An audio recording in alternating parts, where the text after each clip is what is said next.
Mas e como que você chegou no laser? Aonde chegou o laser na vida da Ana Cecília? Bom, e aí, lá na graduação, acho que a primeira aula que eu assisti de dentística foi uma das aulas mais marcantes para mim, né? Foi uma aula da professora Mônica Campos Serra. E a primeira aula de dentística eu falei eu lembro até hoje. Eu lembro de onde eu estava sentada na sala de aula e eu lembro de ficar assim encantada com a aula dela, com o conteúdo, com tudo. E aí eu fui buscar uma iniciação científica. E eu estava no segundo ano de faculdade. E aí os professores da dentística falaram: não, a gente não tem vaga agora, tá muito cheio, mas vem no terceiro ano que a gente vai te acolher, né? E aí eu fui. E eles falam até hoje, eles brincam que eu fui muito persistente.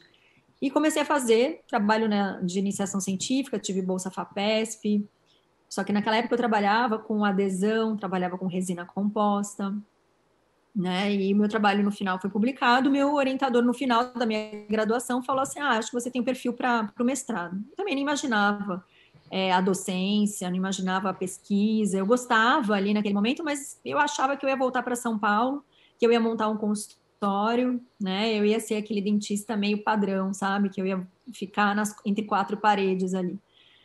Mas ele olhou para mim e falou assim: não, eu acho que você deveria prestar o mestrado, eu acho que você tem o potencial e venha, né? E lá fui eu fazer o mestrado na dentística. Só que no começo, né? Era começo de 2001. Ele, esse meu orientador, ele falou assim, né? Era o Luiz André Pimenta. Ele falou para mim: eu acho que você poderia mudar de assunto.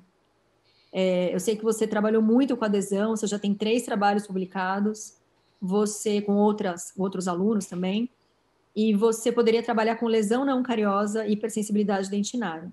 E naquela época, você é super jovem, o seu orientador falou, mandou, você vai acatar, né? E aí comecei a estudar. Isso em janeiro de 2001, eu me apaixonei pelo tema. E aí, né, estudo até hoje, é uma das minhas linhas de pesquisa mais forte. E aí, estudando os tratamentos de hipersensibilidade, a ideia era fazer um trabalho clínico, e nesse trabalho clínico eu ia colocar vários tipos de tratamento e cheguei no laser. E aí, quando eu comecei a olhar o laser, eu vi que existia um grupo de pesquisa em São Paulo, super forte, que era o do Laboratório Especial de Laser e Odontologia do Lelo. Falei, eu vou procurar saber. E eu lembro do meu pai brincar comigo, que ele falava assim, né? Toda sexta-feira eu voltava para casa, para São Paulo, e ele falava: tem alguma coisa aqui na USP que te chama mais atenção, né? Porque eu voltava para ir para a USP no sábado para fazer estágio, para ir na biblioteca lá. Falou: tinha alguma coisa na USP que eu falei: você precisa me explicar o que tem lá. Eu falava: pai, tem um laboratório de laser. E eu estou encantada pelo assunto, né?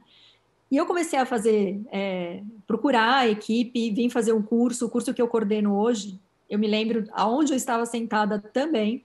Eu lembro da equipe entrando e eu falava: puxa, um dia eu quero fazer parte dessa equipe.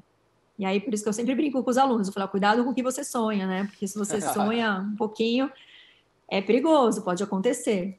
E aí, lá estou eu hoje coordenando o curso que eu estava lá assistindo, que eu fiquei maravilhada, né? Então, hoje, por exemplo, eu dei um curso de imersão aqui em São Paulo, e as pessoas falaram: nossa, a gente está, assim, com a cabeça fritando. Eu falei: eu passei por isso algum tempo atrás, né? Quando a gente apresenta todas as possibilidades do laser. E aí, com isso, eu fiz o curso, eu fiz o trabalho clínico. Aí, na minha defesa de mestrado, eu chamei o professor Carlos de Paulo Eduardo, que foi meu mentor, que é meu mentor, foi quem me ensinou tudo que eu sei hoje sobre laser. Chamei ele para a defesa e, naquele dia, eu mostrei o meu interesse. Falei: olha, eu gostaria muito de fazer o doutorado com o senhor, papapá. Ele falou: vamos lá, vamos fazer. E aí eu desisti da minha vaga de doutorado lá na FOP, que já estava praticamente certa, para arriscar um estágio e uma vaga no doutorado aqui na FOUSP. Então, voltei para casa dos meus pais depois de 6 anos fora.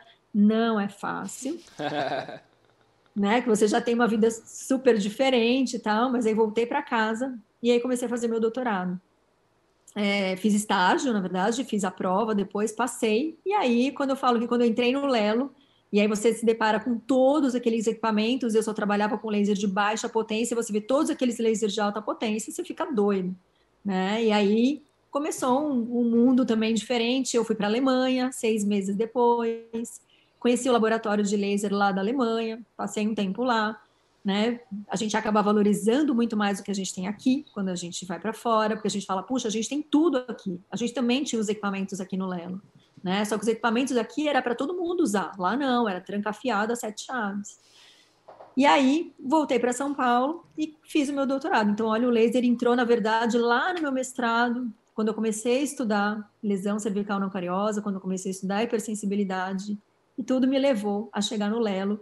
Quando eu estava no doutorado, surgiu uma vaga para professor da dentística, que era dentística e laser. E era uma vaga perfeita para mim. Então, eu voltei da Alemanha, finalizei meu trabalho, e eu estava com bolsa FAPESP, eu estava, assim, achando que eu ia demorar um tempão para defender, e eu tinha que defender em 2 meses para fazer um concurso.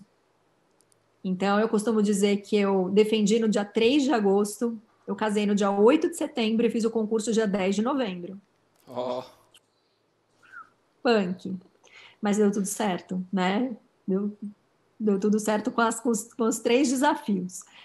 E aí eu comecei, né, há 15 anos atrás, então eu sou docente do departamento de dentística, mas era uma vaga que eu tinha que ser responsável também pelo laboratório de laser, né, o laboratório especial de laser e odontologia, aquele laboratório que eu tinha ido lá fazer o curso e que eu tinha sonhado um dia poder estar dentro da equipe, e de repente eu estava coordenando o laboratório, né, e aí realmente muita coisa acontece depois disso. Nossa, legal. Ana, sua história, assim, acho que ela é inspiradora.